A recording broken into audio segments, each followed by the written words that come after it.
Amados, quando nós temos o privilégio de ler,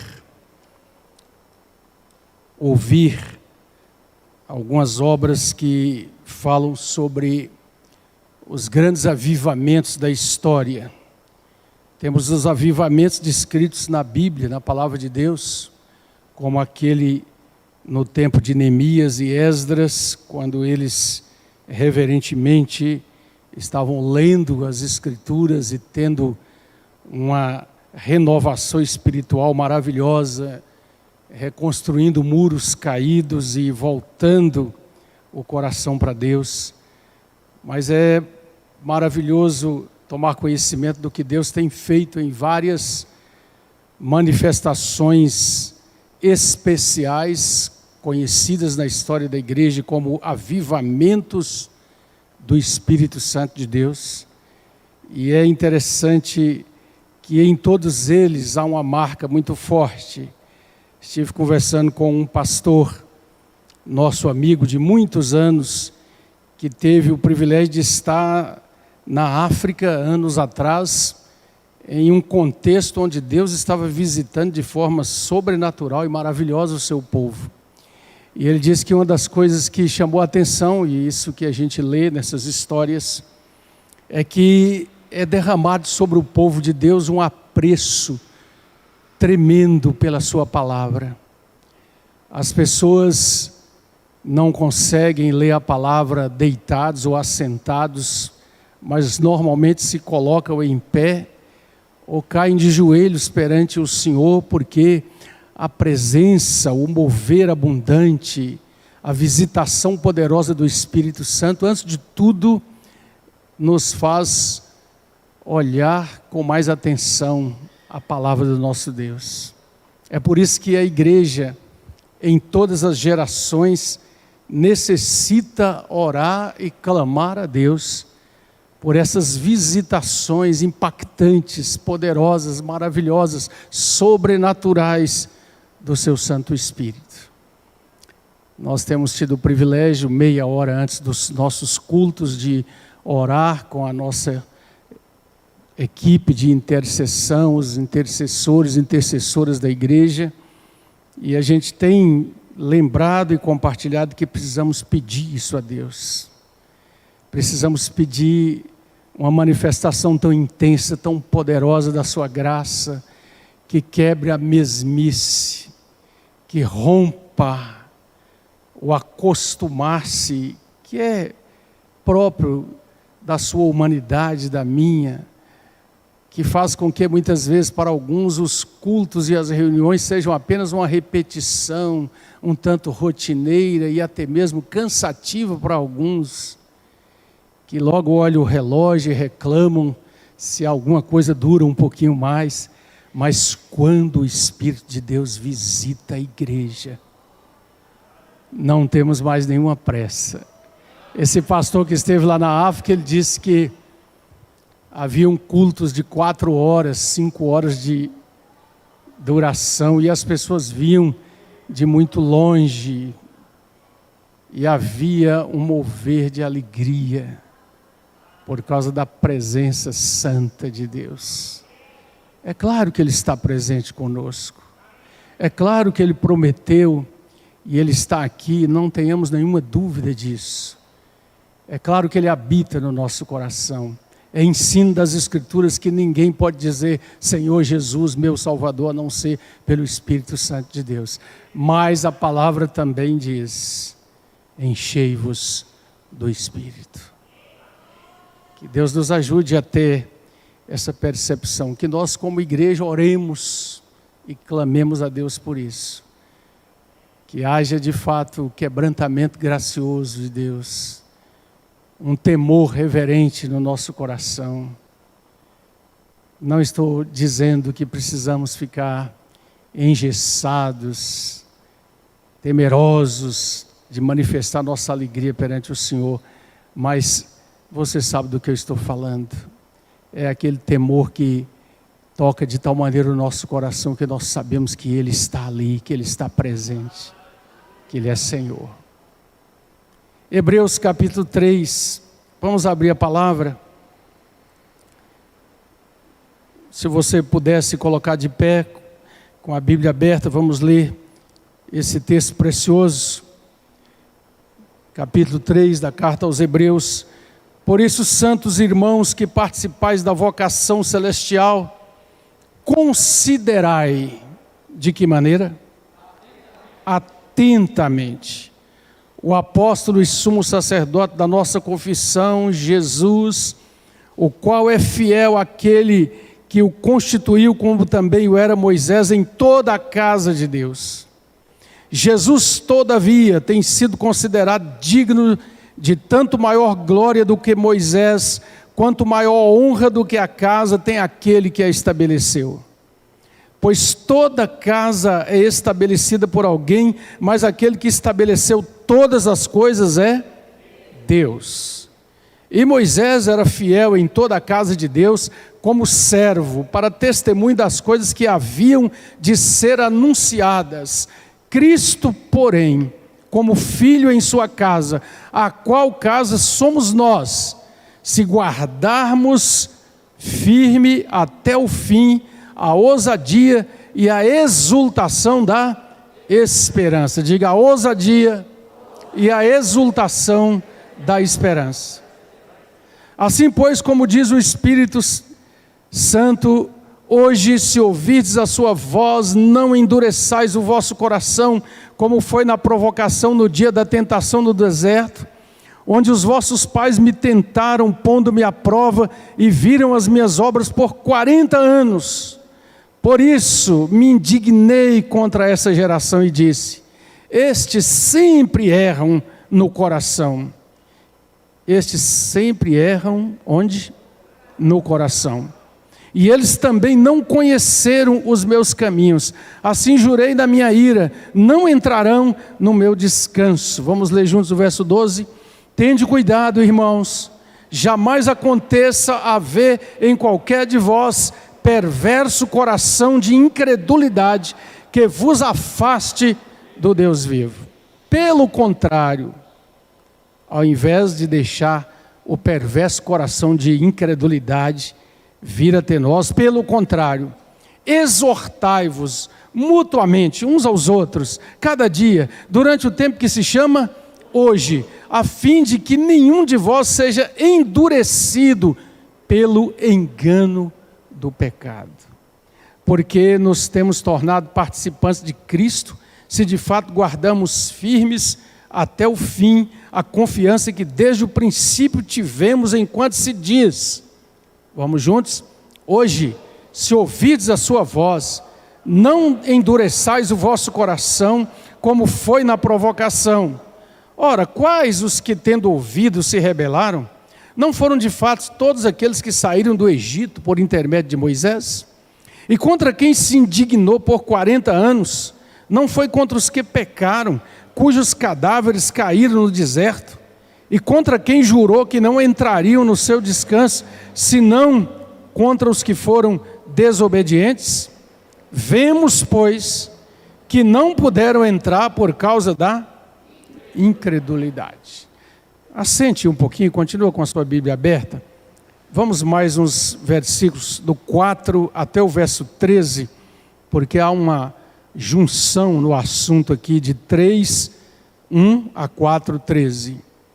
Temamos, portanto, que sendo-nos deixada a promessa de entrar no descanso de Deus, suceda parecer que algum de vós tenha falhado. Porque também a nós foram anunciadas as boas novas, como se deu com eles.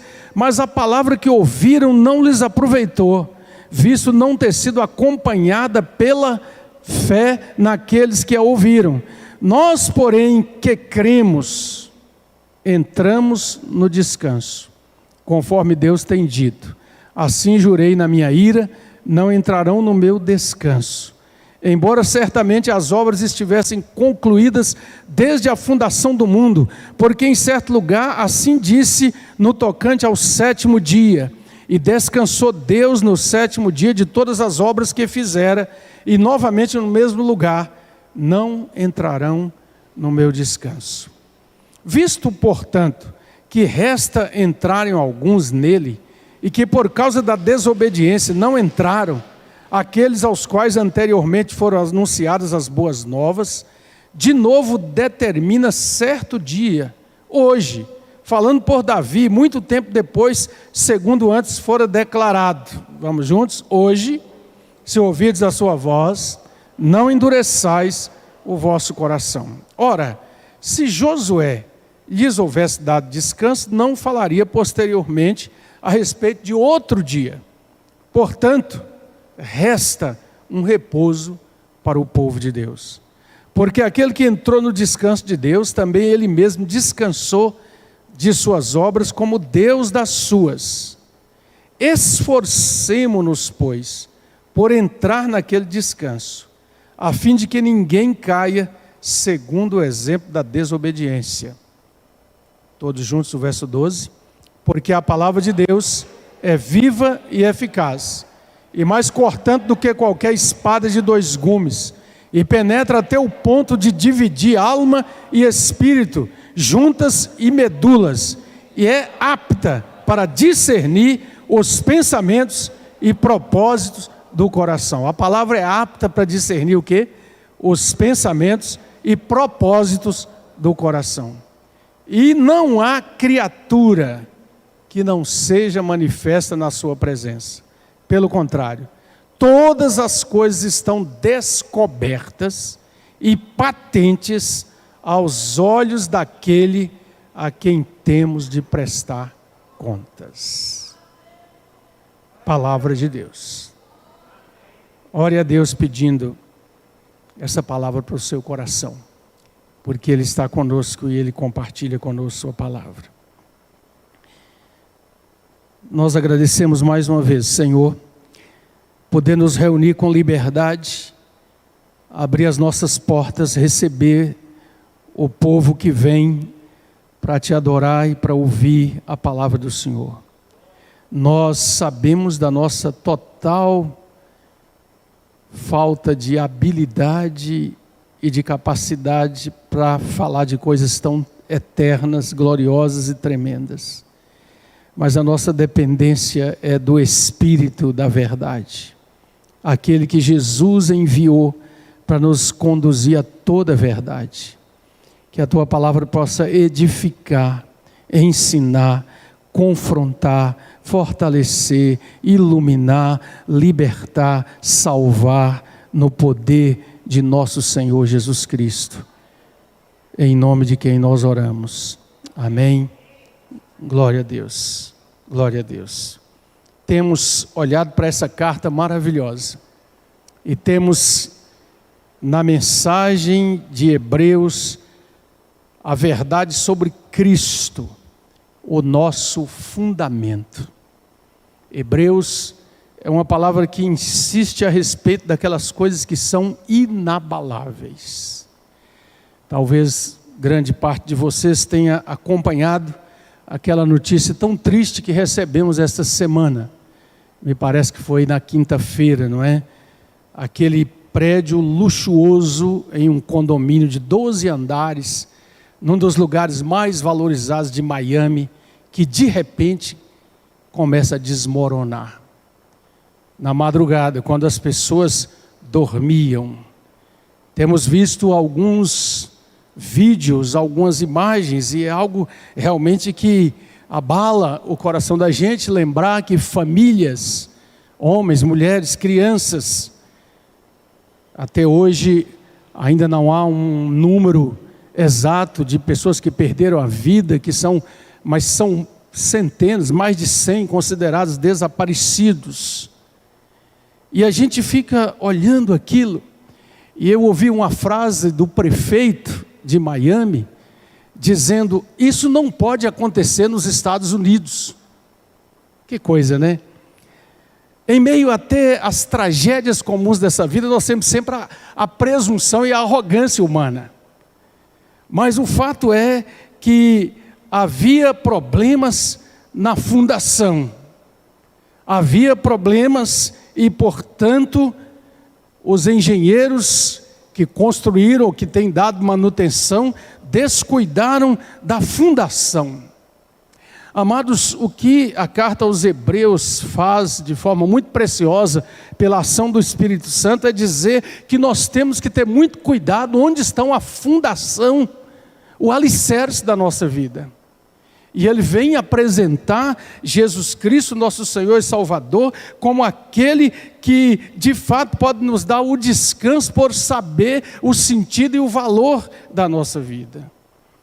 O Dr. John Stott, escritor e pastor precioso, que já está hoje com o Senhor, ele fala muito num dos seus livros sobre este fundamento precioso de Cristo e nos chama a atenção para que nós aprendamos a descansar na obra de Cristo, não em nossa capacidade. Vemos no mundo à nossa volta muita presunção e arrogância sobre os especialistas, sobre os que são capazes disso, daquilo outro, e parece, por aquilo que a gente escuta, que os homens seriam infalíveis, mas não são. E tragédias como essa nos lembram disso. É claro que estamos citando aqui, nós devemos ser empáticos, nós devemos orar por aquelas famílias, nós devemos sentir a sua dor, mas nós precisamos olhar as lições que essas coisas nos ensinam. O autor, no capítulo 3, ele começa nos chamando para considerar atentamente.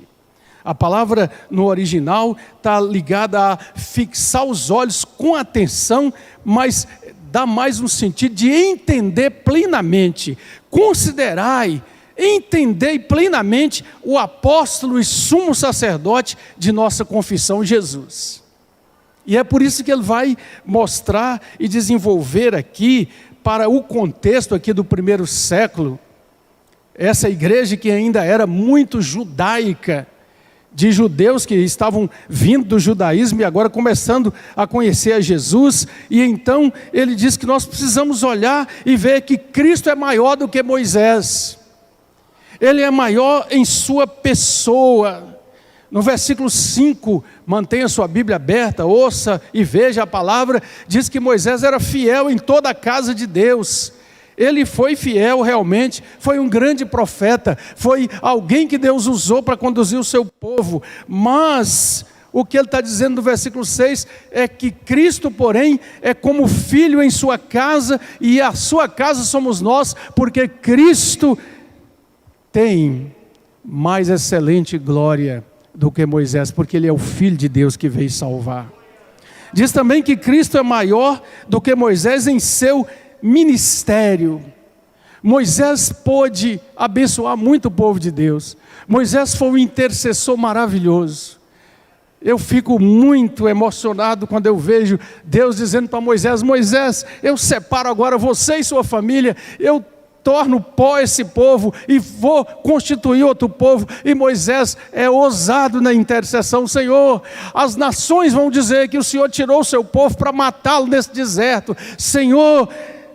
E ele roga pelo povo e pede até que Deus risque seu nome do livro da vida, se ele não olhar e não responder. Ele é um intercessor ousado, mas o ministério de Jesus é maior, porque Moisés não podia dar sua vida por nós, porque ele também pecador precisava da graça de Deus na sua vida. Também nos ensina que Cristo é maior do que Moisés no descanso que ele nos oferece. Moisés não conseguiu entrar na terra, passou o bastão para Josué. Josué entra com o povo, mas nós sabemos, e este texto do capítulo 3 de Hebreus vai nos mostrar que, na verdade, aquele foi um descanso transitório. A terra de Canaã representou também muitas lutas, muitas guerras, muita confusão, muita desobediência. Não era de fato o descanso, porque, como esse texto precioso nos fala, ainda resta um repouso para o povo de Deus, que aponta para a nova aliança e para a consumação de todas as coisas. Stott comenta assim: a estabilidade dos edifícios depende em grande parte de suas fundações, e assim é a estabilidade da vida humana. Estamos vivendo tempos de grande instabilidade, Você que procura ouvir, que estuda, que lê, sabe do que estamos falando. Marcos familiares estão sendo destruídos.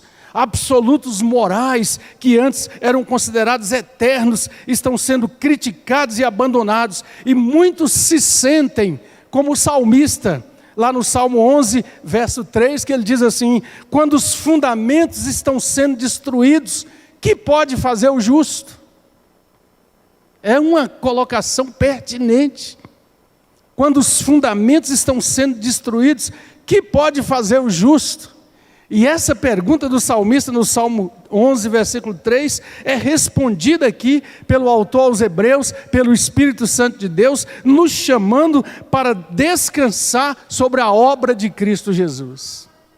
E saber que nós podemos sim continuar confiando nele, porque o nosso fundamento é de fato sólido, porque está alicerçado na rocha que é Cristo Jesus. Descansar sobre a obra de Cristo tem a ver com algumas considerações maravilhosas que nós aprendemos aqui. A primeira é que Cristo levou nossos pecados na cruz. Ele ofereceu um sacrifício perfeito, completo e suficiente para o pecado de toda a humanidade. E diz a palavra que Jesus Cristo se assentou à direita do Pai, depois de concluir a sua obra expiatória. Lá na cruz ele diz: está consumado, a salvação estava consumada, e agora ele descansa junto ao Pai. Isso significa, meu irmão, minha irmã, que nós nada mais podemos fazer, senão descansar e nos apropriar do que Cristo já fez. Isso aqui anula toda proposta religiosa centrada no homem, centrada nas obras, nas penitências, na busca humana de alguma maneira comprar o favor de Deus. Não, a obra está completa e perfeita. Cristo fez tudo que era necessário para a minha, a sua, a nossa salvação. É o que essa palavra nos ensina. E se Cristo está descansando da sua obra concluída, nós devemos descansar nela, ou sobre ela. Nós dependemos somente de Cristo para sermos aceitos diante de Deus. É isso que as Escrituras nos ensinam. Eu lia sobre um missionário, muito tempo atrás, no século passado, nas Ilhas Hébridas, e ele estava no meio de um povo que há muito pouco tempo era canibal. E ele passou por muitas lutas ali, perdeu a sua esposa e o seu filhinho por malária, mas ele continuou pregando ali, tentando levar aquele povo essa palavra de Deus. E quando ele começa a traduzir o Evangelho de João, ele começa a ter uma grande dificuldade, porque João fala que Jesus veio para todos aqueles que o receberam, serem chamados filhos de Deus, significa crer em Jesus, descansar nele. Mas aquele povo não tinha nenhuma palavra para confiança, porque era comum entre eles, era a traição, era fazer uma armadilha contra o outro. E ele orando lá no seu escritório, de repente entrou um daqueles nativos que já conhecia a língua dele e o ajudava. E diz o texto que ele estava, quando aquele homem entrou, ele teve uma direção de Deus, e ele assentou-se na cadeira, e ele perguntou para aquele nativo que entrou ali: o que eu estou fazendo? Me responda aí na sua língua. E ele disse: o senhor está assentado na cadeira. Então ele fez assim, e perguntou: e agora, o que eu estou fazendo? O senhor está colocando todo o seu peso sobre a cadeira, descansando nela. Ele disse: essa é a palavra. Essa é a palavra. Colocar todo o nosso peso na graça de Jesus. Toda a nossa preocupação com a nossa salvação. Jamais confiar que nós somos capazes de realizar coisa alguma, embora as obras da graça são a consequência natural daquele que descansa em Jesus, daquele que está nele. Aqui no verso 3 do capítulo 4, diz assim: nós, porém, que cremos, entramos no descanso, conforme Deus tem dito. Então existe um descanso que Deus promete ao seu povo, e que se torna nosso, quando nós depositamos a nossa confiança em Jesus Cristo. Agora eu quero que você olhe para o versículo 10. Porque aquele que entrou no descanso de Deus, capítulo 4, versículo 10. Porque aquele que entrou no descanso de Deus, também ele mesmo descansou de suas obras, como Deus das suas.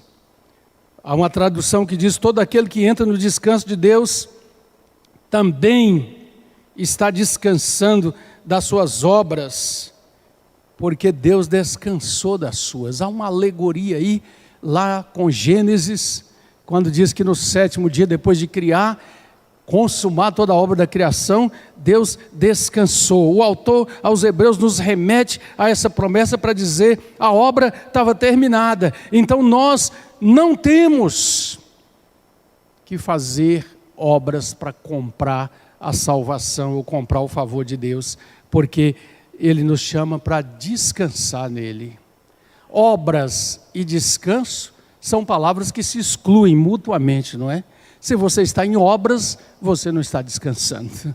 Então, o texto nos chama para essa verdade que a fé salvífica, a fé salvadora, é a fé que descansa, a confiança que depende totalmente do nosso Salvador. E isso é uma verdade maravilhosa. Algumas aplicações para nosso contexto hoje. A primeira coisa é que nós devemos ouvir com atenção. Vamos repetir: devemos ouvir com atenção. Com atenção. Hoje, se ouvirdes a sua voz, não endureçais o vosso coração.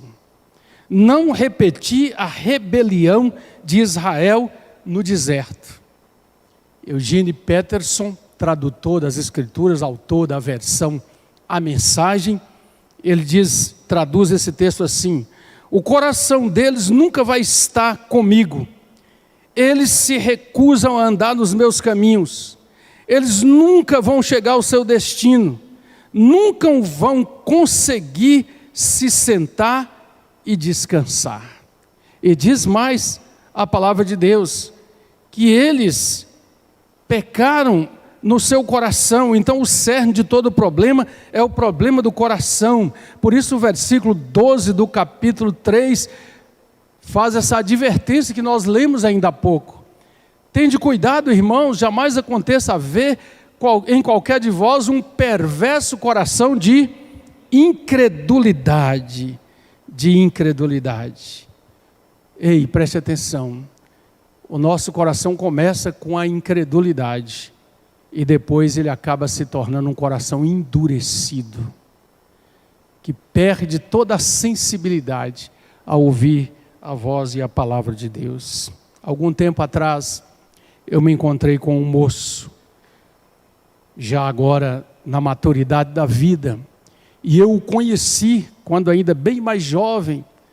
Houve uma época que nós fazíamos algumas reuniões de jovens, juntando várias igrejas aqui da cidade, e eu vi aquele moço com aquele fervor, com aquela manifestação de que estava apaixonado por Jesus. Era uma expressão muito usada na época e tudo mais, mas ele não prevaleceu. Deixou que o seu coração fosse caminhando para a incredulidade através de muitas escolhas erradas que fez e caminhos que tomou. E ele dizia: mas eu já fiz tudo isso, já preguei, já dei testemunho, já estive no lugar onde mais de 100 pessoas se reuniram para me ouvir, sabe? Mas agora eu estou assim, eu estou desviado. É triste a situação daqueles que permitem, pela sua insubmissão e rebeldia, como foi o povo no deserto, deixam de entrar no descanso, porque não descansam no Senhor.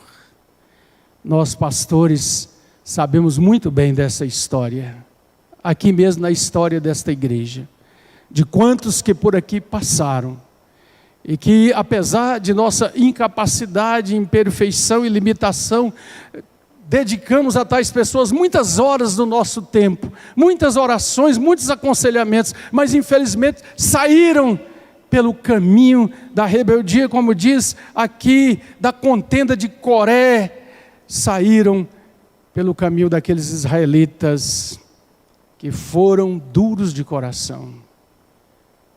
E nós precisamos ter muito cuidado para verificar onde está o nosso fundamento, porque o fundamento falso faz com que o edifício caia, e há realmente muita desesperança.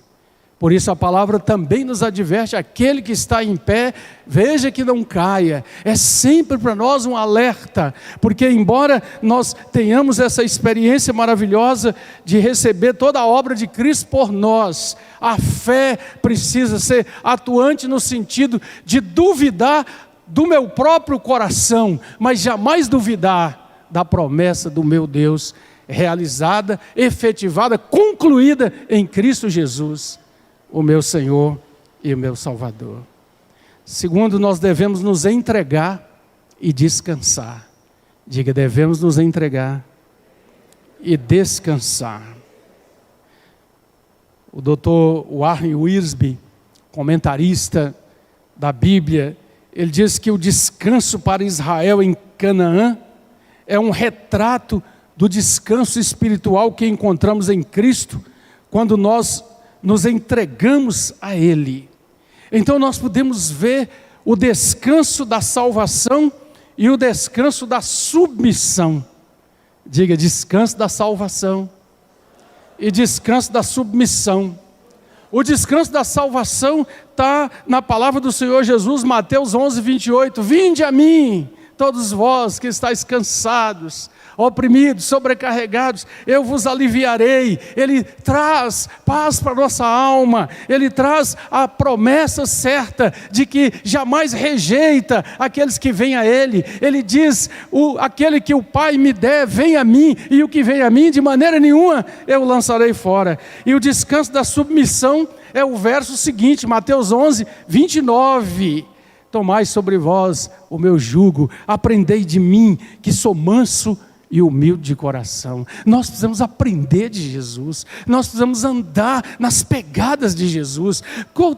Tudo que a gente tem que fazer, que decidir, nós temos que perguntar: em meus passos, em meu lugar, o que Jesus faria? Nós precisamos fazer de Jesus a constituição real, a figura proeminente, o arquétipo que nós queremos imitar. E é por isso que Paulo ousa dizer: sede meus imitadores, assim como eu sou de Cristo Jesus. O descanso da salvação, o descanso da submissão. O primeiro, o descanso da salvação, é paz com Deus. Romanos 5, verso 1. Justificados, pois, pela fé, temos paz com Deus, por nosso Senhor e Salvador Jesus Cristo. O segundo, o descanso da submissão, é a paz de Deus. Filipenses 4, 6, e a paz de Deus, que excede todo entendimento, guardará os vossos corações em Cristo Jesus. Eu preciso a paz com Deus e a paz de Deus. A paz com Deus é realizada quando eu deixo de andar pelo caminho da rebelião, da rebeldia, do pecado, do orgulho, da presunção, da vaidade, e digo: Senhor, sê tu o meu Salvador, sê tu aquele que traz pureza à minha alma, graça para viver na dependência e na alegria que só o Senhor pode dar. Quando obedecemos a Deus pela fé e nos sujeitamos à sua vontade, esse descanso entra em nós. Entra em nós. É interessante o contexto da palavra descanso aqui, nesses textos aí do capítulo 3 até o versículo 13 do capítulo 4. É descanso que não tem tanto a ver com com a ideia de descanso que nós temos de estar deitado numa rede, debaixo de uma árvore, com o vento soprando, ou na praia, ou nos momentos bem à vontade. Sim, que também fazem parte do descanso físico que precisamos, mas é descanso da alma.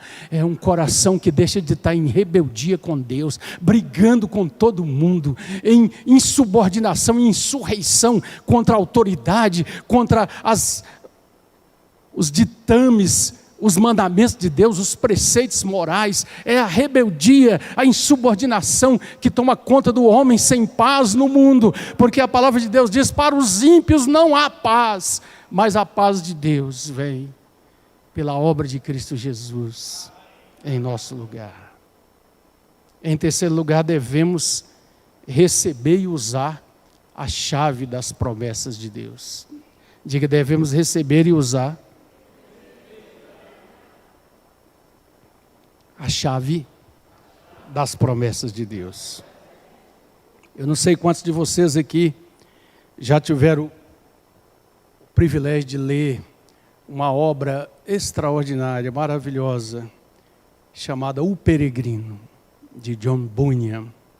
É um dos livros alegóricos mais preciosos sobre a história da caminhada do crente, do cristão. Existe até uma versão para crianças, né? Muito boa, mas não adianta só você comprar e entregar para o seu filho, tem que sentar e ler com ele. E Dr. Stott cita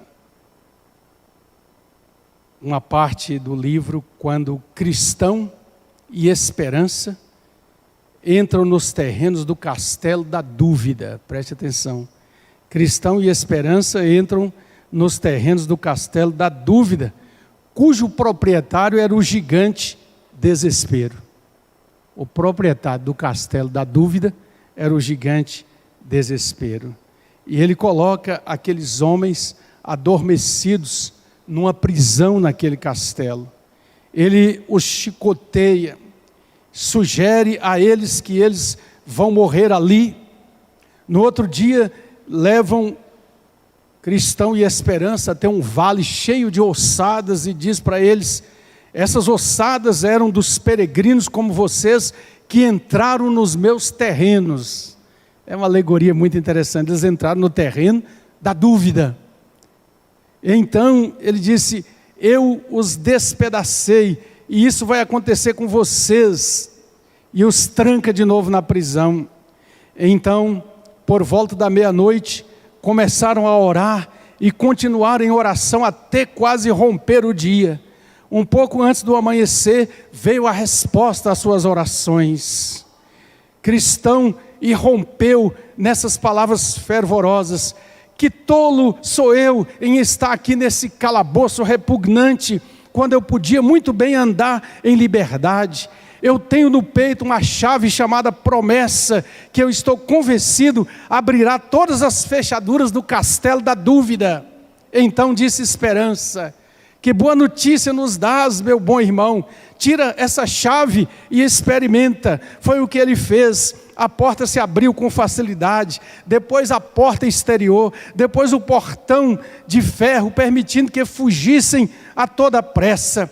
Despertado pelo rangido do portão, o gigante desespero levantou-se para persegui-lo, mas faltaram-lhe as forças, pois sofreu um dos seus ataques novamente, de modo que não podia correr atrás deles. E então, pelas promessas, eles saíram do castelo da dúvida e do gigante desespero, para de novo se colocar no caminho.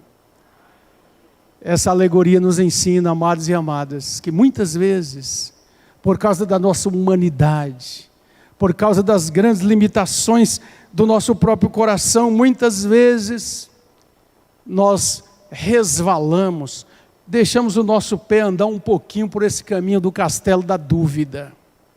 E às vezes o gigante do desespero quer ameaçar nossa alma. A resposta é: firme nas promessas do nosso Deus. Tende cuidado, irmãos. Jamais aconteça haver em qualquer de vós um perverso coração. Temos que pedir a Deus o tempo todo, para que não deixe nosso coração caminhar para a perversidade, para que não nos deixe desviar em momento nenhum da certeza que a sua palavra nos dá. Edvard Mote, um pastor batista do século passado, escreveu estas palavras quando ele compreendeu a base imutável da promessa de Deus em Cristo Jesus.